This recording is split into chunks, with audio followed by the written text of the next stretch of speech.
Con nosotros César Coronel Garcés, abogado de defensa de deudores Ecuador. César, ¿cómo estás? Qué gusto, ya te extrañábamos. Él está ahí. Porque las deudas sí. te fuiste, pero las deudas no. O sea, te regresaste. Usted está como las deudas, ahí.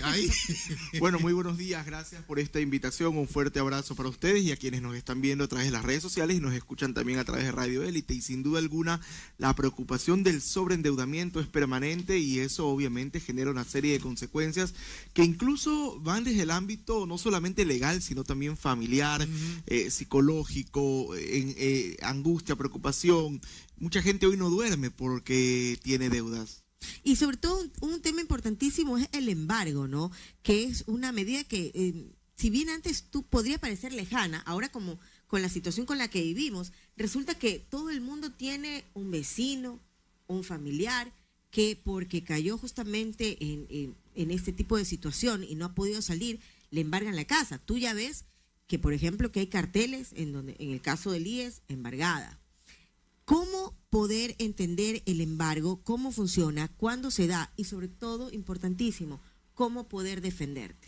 Bueno, primero es importante reiterar que lo ideal es siempre promover un endeudamiento responsable, un consumo prudente y, por supuesto, tener claramente mapeadas nuestras deudas para cumplir con ellas a tiempo. Sin embargo, la realidad del Ecuador es diferente. ¿A qué me refiero con esto? Que hay muchas personas, y aproximadamente estamos hablando de 3 de cada 10 personas en el Ecuador, según cifras de Sobanca, que no es que no quieren pagar sus deudas, sino que no pueden cumplir a tiempo por una serie de factores, porque perdieron el trabajo, porque un familiar falleció, por una enfermedad catastrófica y tantos otros factores. Entonces, esta situación de sobreendeudamiento se traduce en que muchos de los acreedores empiezan a llamar, a contactar, a incluso en algunos casos hostigar a las personas deudoras.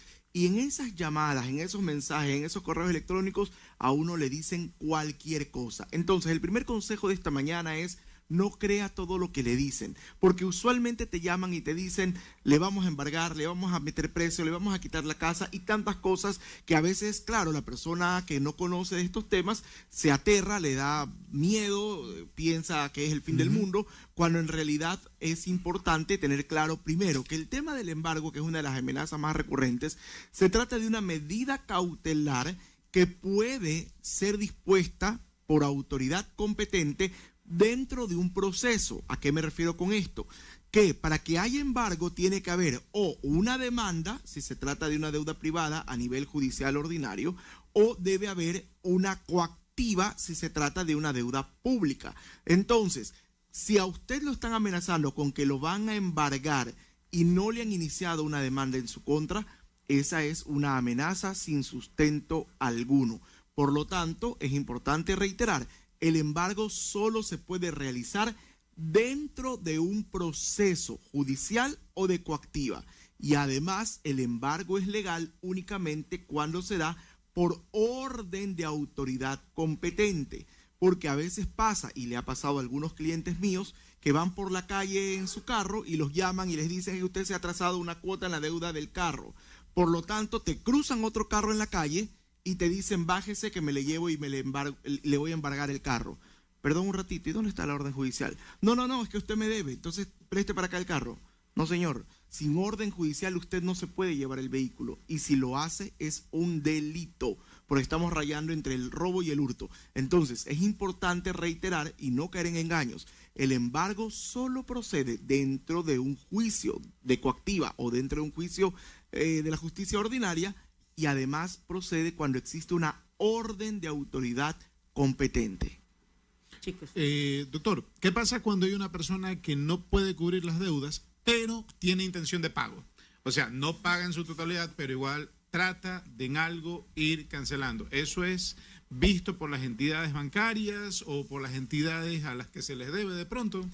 Mira, esa es la realidad de la gran mayoría de familias ecuatorianas, que quieren pagar, quieren tratar de llegar a algún acuerdo, pero lamentablemente se encuentran en muchas ocasiones con puertas cerradas, o que simplemente van a la entidad bancaria o la entidad financiera, la cooperativa, qué sé yo, y les dicen, muy bien, ¿quiere llegar a un acuerdo? Este es el acuerdo. Pero resulta que se comprometen a un plan de pagos que muy probablemente no van a poder cumplir. Entonces, al final del día, se sigue esto convirtiendo en una bola de nieves. ¿Por qué? Porque usted firma 1, 2, 3 refinanciamientos, lo que hace es alargar el problema, ampliar la deuda, extenderla en el monto y al final del día no soluciona nada. Entonces, en buena hora, cuando existen acreedores que sí quieren llegar a acuerdos, pero no son la gran mayoría. Lamentablemente, de la experiencia que tenemos ya casi 2 años aquí en el Ecuador, les debo decir que en la gran mayoría de casos las mejores negociaciones o los mejores acuerdos se han podido alcanzar lamentablemente ya en una etapa de juicio, cuando ya la persona ha sido demandada y dentro de ese proceso judicial usted logra una negociación. ¿Por qué? Porque la negociación fuera del juicio es básicamente el cliente con el empleado del banco de ventanilla que ya tiene un esquema de negociación preautorizado y que de ese esquema no se puede salir. Y muchas veces ese esquema no tiene relación con la capacidad de pago de la persona. Entonces te dicen, ok, muy bien, venga y hagamos un acuerdo de pago y usted va a pagar $300 mensuales, pero resulta que esa persona gana $460 mensuales, que si le tiene que pagar $300 mensuales a la entidad financiera, evidentemente no le va a alcanzar para el resto de cosas, y a la primera cuota puede que quede bien, a la segunda puede que falle y a la tercera ya no va a pagar. Entonces, ¿qué pasa? Te dicen, no se preocupe, yo lo quiero ayudar, venga y firmemos un segundo refinanciamiento. Y la trampa del refinanciamiento es que cuando usted cae en un sobreendeudamiento y, por ejemplo, usted debe $1,000, como no ha podido pagar, se le empieza a generar una mora y ya usted tiene $300 de intereses. Entonces el banco le dice, yo le ayudo, Glenda, no se preocupe, venga para acá. ¿Qué le pasó? Y a los $1,000 le suma los 300 de interés y ese es su nuevo capital y a partir de eso le vuelven a cobrar intereses. Entonces usted ya no paga 1,300, sino que termina pagando 1,800 y así va subiendo. Y solo para ponerle un ejemplo, hay personas que incluso han llegado a hacer 2 o 3 refinanciamientos y eso a la larga sí termina complicando la economía de las personas.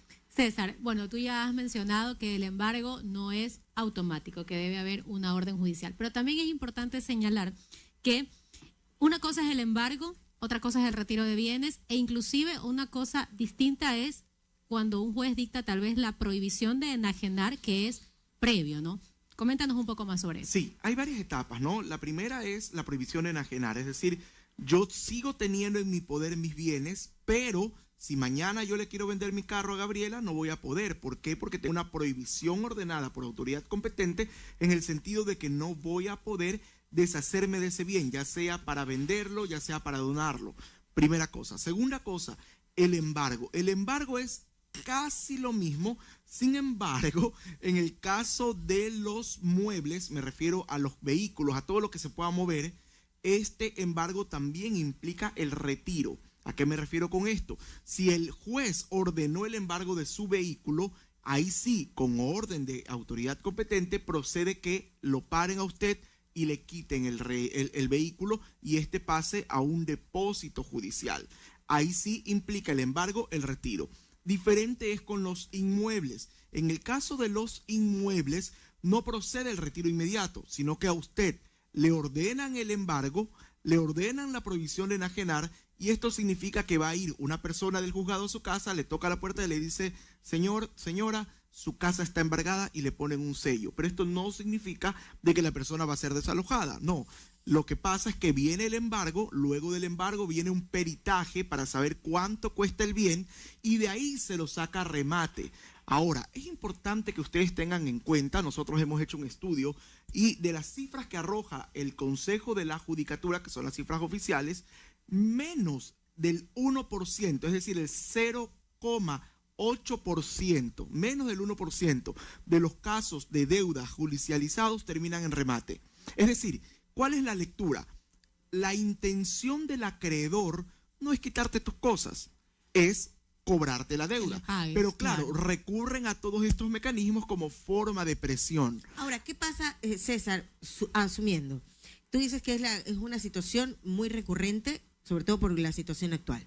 Perfecto. Digamos, ejemplo, no puedo pagar mi casa, me van a embargar la casa. Pero primero, antes de eso, y también para que la gente lo sepa, ¿a partir de cuántos meses que debes viene este embargo del inmueble? 1, 2. Y si ya me han embargado y me han pegado el papelito en la puerta de mi casa, ¿puedo aún en ese proceso pagar algo y que quizás parar el proceso y que no me quiten mi casa? Son dos excelentes preguntas. La primera la respondo en el sentido de que para que proceda el embargo debe haber una orden judicial, y para que haya una orden judicial debe haber un juicio de por medio. Ahora bien, normalmente lo que dispone la ley es que luego de que han pasado 30 días y usted no pagó con la cuota que tenía que pagar, el acreedor tiene derecho a declarar vencida la deuda en su totalidad y por lo tanto exigir el pago vía judicial. Eso es lo que dice la ley. Sin embargo, la realidad es que esto va a depender mucho de la relación que usted tenía previamente con el banco, con su oficial de crédito, para que esto lo reporten o no al departamento legal. A veces le esperan 3 meses, le esperan 4 meses, 5 meses, 6 meses. Y yo he visto casos de gente que no la demandan nunca. Tanto es así que no lo demandan nunca que hemos logrado eliminar deudas mediante prescripción porque no los demandaron en 10 años. ¿Funciona igual con el IES? Funciona igual con todas las entidades. Ahora bien, en el caso del IES es coactiva porque es del Estado. Y la coactiva normalmente, como es juez y parte, suele ser mucho más agresivo y mucho más rápido. ¿Por qué? Porque para poder demandar un privado a una persona, se lo piensa 2 veces, porque tienes que contratar un abogado, porque tienes que ir a un juzgado, tienes que preparar una demanda, tienes que calificar la demanda, tienes que proceder con la citación. En cambio, y esto es tiempo y plata, en cambio para el Estado es muy sencillo porque son juez y parte. Entonces, él mismo designa al juez, él mismo hace la demanda, él mismo lleva el proceso. Entonces es mucho más sencillo en el tema del Estado, en el tema de las coactivas. Ahora bien, termino de responder lo anterior. Entonces decía yo, no hay un tiempo específico para que llegues desde que dejaste de pagar hasta el embargo. Sin embargo, eso va a depender mucho de tu relación con el acreedor. Y 2, respecto a cuándo puedes o qué puedes hacer tú una vez embargado el bien. La ley es clara, usted puede llegar a un acuerdo de pagos incluso hasta antes del remate del bien. Es decir, usted tiene el bien embargado, ya le hicieron el avalúo, dijeron su casa vale $30,000, la someten a un proceso de remate. Hasta ahí, incluso ahí, usted puede llegar a un acuerdo de fórmula de pagos, ya sea de un pago total de la deuda, porque la negoció, o ya sea en cuotas. Y yo he visto muchos casos en los que en este tipo de negociaciones incluso hay condonación total de intereses e incluso en algunos casos una condonación parcial del capital. ¿Qué pasa cuando por ABC motivo no has podido pagar? Ejemplo, tienes problemas con tu cédula y por la cédula obviamente no apareces, no te generan estas cuestiones de pagar. ¿Qué pasa cuando ese tipo de problemas ya escapa de tus manos? Bueno, eso va a depender mucho de cómo usted lo presente el caso, el reclamo ante la entidad correspondiente. Recordemos que si se trata de banca privada, que si se trata de banca pública o privada, existe la figura del defensor del cliente, ante quien usted puede alertar este tipo de cosas y obviamente el defensor del cliente va a tomar contacto inmediato con la entidad para tratar de encontrar una solución. Eso por un lado. En lo que respecta a las entidades que no son, digamos, banca, igual, usted siempre tiene un área correspondiente ante la cual puede presentar este tipo de reclamos para poder encontrar una solución antes de que se genere un problema. ¿Por qué tan difícil es cuando ya se ha pagado una deuda? Lo he visto a muchos amigos que pagan ya la deuda, tenían una deuda con la banca, fue en el tiempo de la pandemia que fue una locura, y ellos ya pagaron la deuda, pero el sistema no les corresponde, siguen todavía en la lista, no recuerdo cuál es una lista negra donde nadie puede hacer créditos, etcétera, etcétera, que tienen que sacar un certificado de aquí, tienen que sacar o sea, es muy fácil entrar, pero es muy difícil salir. Me explicaban de que para adquirir un nuevo crédito hay que ir a hacer un certificado, poner esto, sacar lo otro, volverlo a meter. ¿Por qué se hace tan complicado cuando uno ya ha pagado la deuda y no puede salir de esa lista negra? Mire, esa es una realidad que enfrentan mucha gente. Yo le voy a poner un ejemplo y una analogía que quizá no es correcta, pero que nos permite dar un ejemplo claro de nuestra realidad.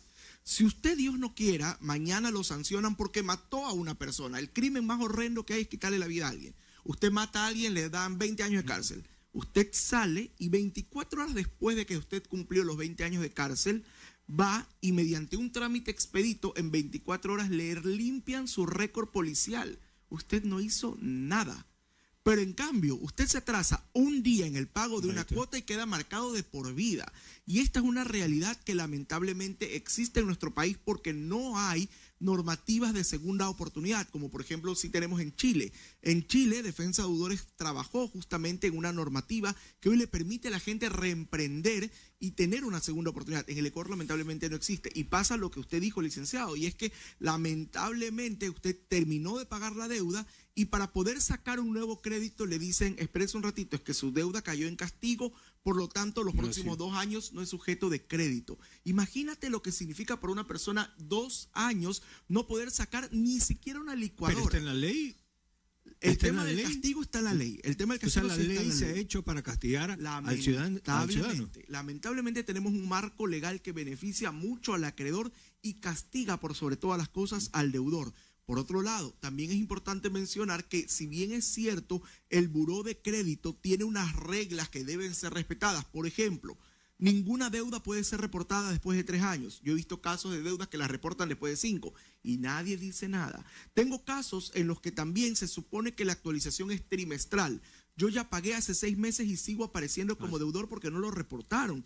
Entonces, también este es un llamado a la Superintendencia de Bancos, que es el ente de control y regulación que debería estar por sobre estos temas. Incluso yo he visto casos en los que nosotros hemos puesto en conocimiento de la Superintendencia de Bancos este tipo de irregularidades y ¿saben lo que hacen?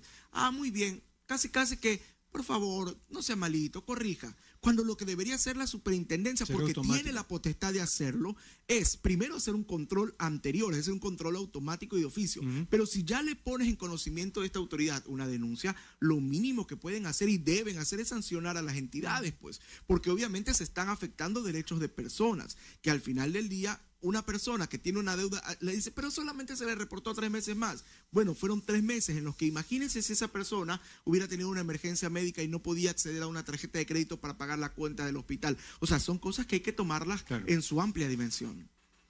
Sí, César, yo también tenía una última inquietud, que es importante señalar las cosas, bueno, los bienes que son embargables y los bienes que no son embargables. Estaba revisando unos apuntes y los sueldos de los trabajadores, por ejemplo, no son embargables. Las pensiones jubilares no son embargables, salvo en el caso de las pensiones alimenticias. Y también importante, los bienes que formen parte del patrimonio familiar no pueden ser embargados. Es decir, una casa, por ejemplo, que ha sido ya declarada patrimonio familiar, no puede ser embargado bajo ningún concepto. Correcto. Si bien la ley dispone que todos los bienes por regla general son embargables, también la ley dispone excepciones.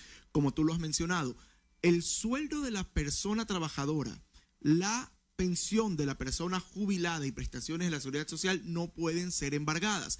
E incluso le ha pasado a muchos clientes míos que dicen es que le debo a un banco del Estado, por lo tanto me han retenido mi sueldo. Y no saben estas personas, porque lamentablemente no hay mucha información al respecto, que usted puede solicitar el levantamiento de esa retención y liberar esas cuentas. Y es un trámite bastante sencillo, pero como muchas personas no conocen esta realidad, simplemente se lamentan de que no tienen sueldo porque lamentablemente está retenido. Por otro lado, tampoco puede ser objeto de embargo, como tú lo has dicho, aquellas propiedades que están constituidas como patrimonio familiar. Y otra cosa que también poca gente sabe, el artículo 70 de la Ley de la Seguridad Social es claro: ningún bien que usted haya comprado con crédito del BIES puede ser embargado.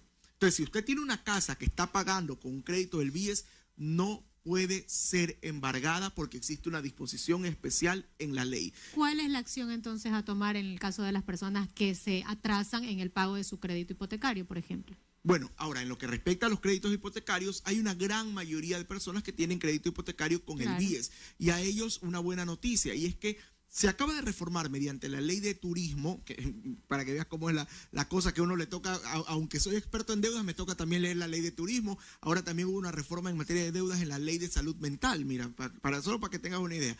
Pero en la ley de fomento al turismo se acaba de reformar el COA, que es el Código Orgánico Administrativo.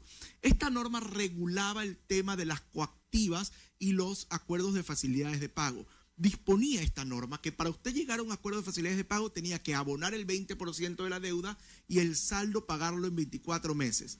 Yo le pregunto, si usted tiene una casa, que normalmente una casa no es barata, y debe $240,000, esto significaba que usted tenía que tener mensual $10,000 para poder pagar la cuota de la casa, lo cual no tenía ningún sentido. Entonces, mediante la reforma de esta ley de turismo, se reformó el COA y se dispuso que cada banco podrá disponer un plazo mayor.